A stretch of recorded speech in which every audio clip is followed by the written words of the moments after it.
छात्रों, मैं हूं आपकी शिक्षिका प्रतिभा त्रिपाठी।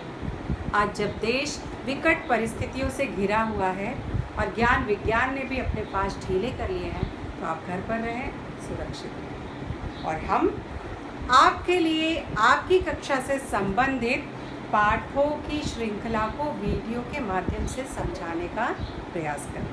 तो चलिए आज जानते हैं कि आपकी कक्षा में कौन कौन सी पुस्तकें चलती हैं।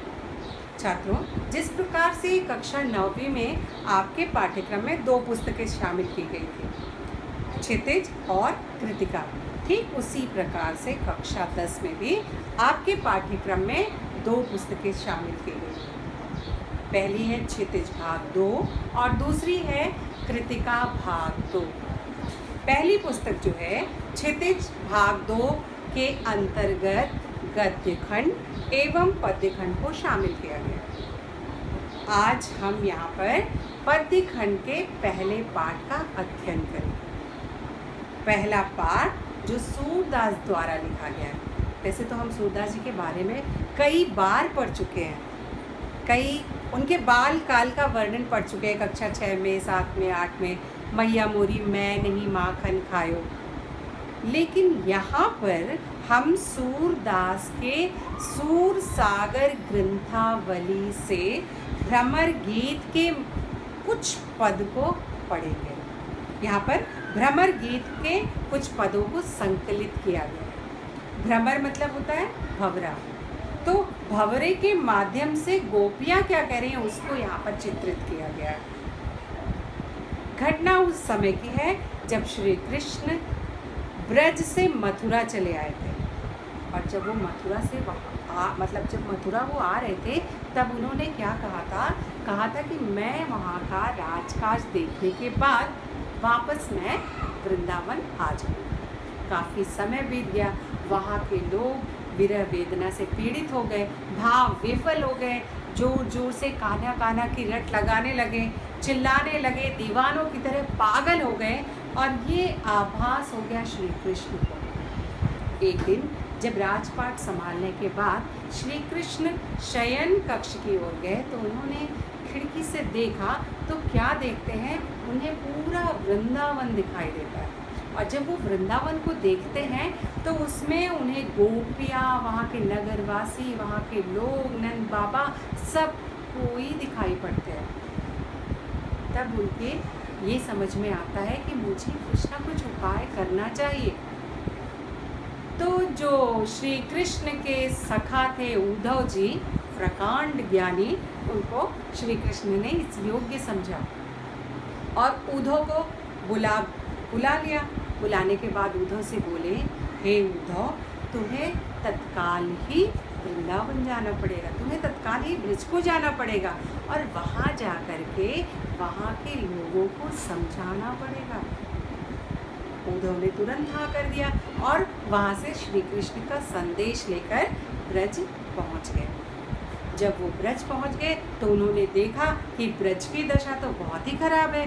वहाँ पर गोपियाँ त्राही त्राही मची हुई है, चारों तरफ हाहाकार मचा हुआ है। श्री कृष्ण चारों तरफ लोग श्री कृष्ण की रटन लगाए हुए हैं। ऐसा देखकर उद्धव ने सोचा अब क्या किया जाए, तो उन्होंने अपने ज्ञान के मार्ग को अपनाया और जाकर के ज्ञान की जो धारा है उसको बहाने लगे। पर गोपियाँ कहाँ मानने वाली थी? गोपियाँ तो श्री कृष्ण के एकनिष्ठ प्रेम में ऐसा लिपटी हुई थी जैसे गुड़ में मक्खी।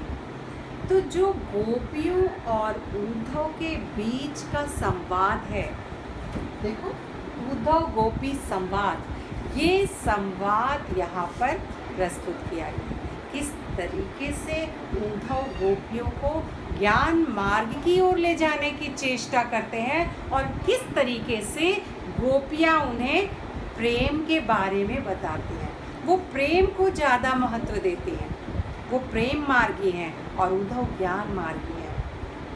यहाँ पर दोनों विपरीत स्थितियों में हैं और दोनों एक दूसरे से संवाद के माध्यम से ये बातें स्पष्ट करना चाहते हैं, उसका यहाँ पर वर्णन किया गया। तो हम क्रमशः इसको पद्यांश 1, पद्यांश 2, 3, 4 ऐसे क्रमशः इसको हम पढ़ते चलेंगे।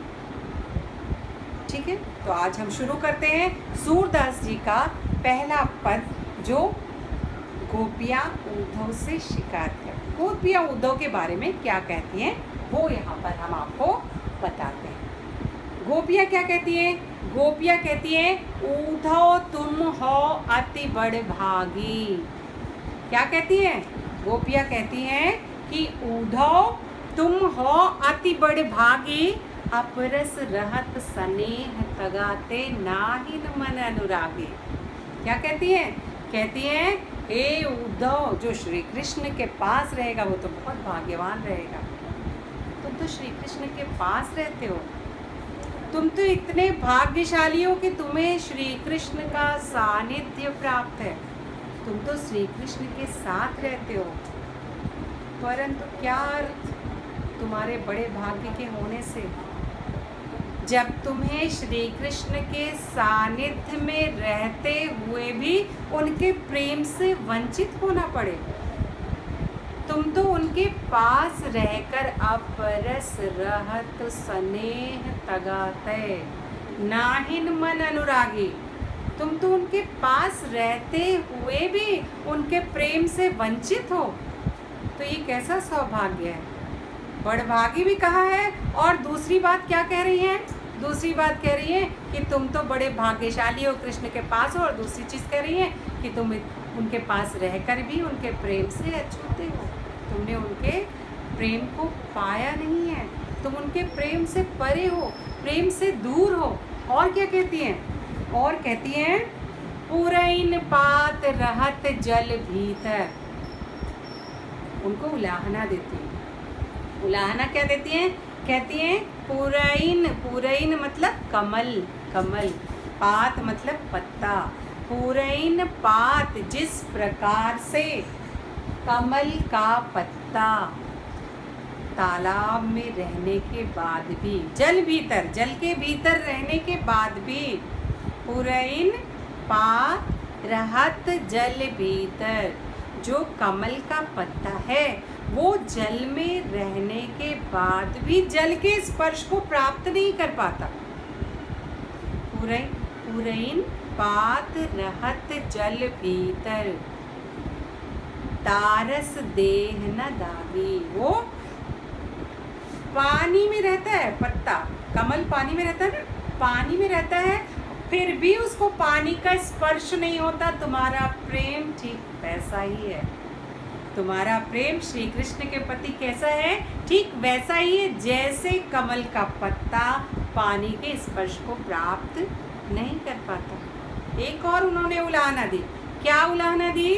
कि ज्यों जल माह तेल की गागरी, बूंद न ताको लागी। और उलाहना दी। क्या उलाहना दी? कि ठीक उसी प्रकार से, जिस प्रकार से तेल की मिट्टी के घड़े में यदि तेल डाल दिया जाए, वैसे भी तेल और पानी को हम कभी मिला नहीं सकते, वो मिल नहीं सकता है। ऐसे पानी है और पानी में जब हम तेल की बूंदें डालेंगे तो वो छिटक जाएंगी, अलग हो जाएंगी, बिल्कुल अलग हो जाएंगी। ठीक वैसे ही मिट्टी का जो घड़ा है, जब अगर वो तेल से भरा है, उस पर जब हम पानी की बूंद डालेंगे तो एकदम अलग होकर के निकल जाएगी। तो कहा है कि तुम्हारा प्रेम श्री कृष्ण के प्रति बिल्कुल वैसा ही है, जैसे तेल से भरी गागर में पानी डालने के बाद एक बूंद भी उस गागर पर नहीं ठहरती। और क्या कहती है? और कहती है, प्रीति नदी में पाँव न बोरियो, दृष्टि न रूप परागी। और क्या कह रही हैं? कह रही हैं, हे उद्धव सुनो, तुमने प्रेम के बारे में कुछ भी नहीं जाना। लगता है तुमने कभी प्रेम रूपी नदी में अपने पैर नहीं डुबोए हैं। प्रेम रूपी नदी यानी रूपक अलंकार। अलंकार तो पढ़े हो ना आप 9th क्लास में, बिल्कुल भी उसको नहीं भूलना है, क्योंकि बिना अलंकार के हम कोई भी पद्यांश पढ़ नहीं सकते हैं। वो तुम्हारे शिल्प सौंदर्य में बहुत अति आवश्यक है, उसको जानना ज़रूरी है। इसलिए जो 9th क्लास में अलंकार पढ़ा है उसको पूरा का पूरा आप बार बार दोहराते रहिए, बार बार उसको याद करिए। जिससे आगे आने वाले समय में आपके पाठों में आपको कोई भी तकलीफ ना हो। तो प्रेम रूपी नदी, प्रीति नदी में पाँव न बोरियो, यानी प्रेम रूपी नदी में आपने लगता है कभी पाँव ही नहीं डूबे हुए हैं और ना ही कभी आपने प्रेम को देखा है। प्रीति नदी में पाँव न बोरियो, प्रीति नदी में पाँव न बोरियो, दृष्टि न रूप परागी, ना ही कभी आपने उसको देखा है। पर हे उद्धव, हम बिचारी अबला गोपियाँ कैसी है श्री कृष्ण के प्रेम में, किस तरीके की है श्री कृष्ण के प्रेम के। सूरदास अबला हम भोरी गुर चाटी ज्यो आगे। हे उद्धव, हम गोपियाँ तो श्री कृष्ण के प्रेम में ऐसा लिप्त है जैसे गुड़ में लिपटी हुई चींटी। कैसे? गुड़ में यदि चींटी लिपट जाती है तो उसको बहुत निकालने के बाद भी वो उससे नहीं निकलती। शीरे में कभी देखा है, शीरे में ऐसे चींटी लिपटी हो तो उसके या तो पैर फंस जाएंगे तो पैर टूट जाएगा, चींटी बाहर आएगी, या तो चींटी उसी शीरे में फंस के मर जाएगी। तो ठीक हम अबला जो गोपियाँ हैं, हम बहुत भोली हैं, हम गोपियाँ जो हैं बहुत भोली हैं उद्धव, हम ठीक वैसे ही हैं जैसे गुड़ में लिपटी हुई चींटी। जैसे ही हमें निकालने का प्रयत्न करोगे, या तो हम अपने प्राण त्याग देंगे या तो हम श्री कृष्ण के बिना अधूरे रह जाएंगे। इसलिए हे उद्धव, हमें तुम ज्ञान मार्ग की बातें ना बताओ, हम तो प्रेम मार्गी हैं और हम श्री कृष्ण के प्रेम में भली भांति डूबे हुए हैं और हमें कुछ नहीं सूझता है। तो ये है तुम्हारा उद्धव गोपी संवाद का पहला पद। अगले पद के लिए हम दोबारा आपसे फिर मिलेंगे।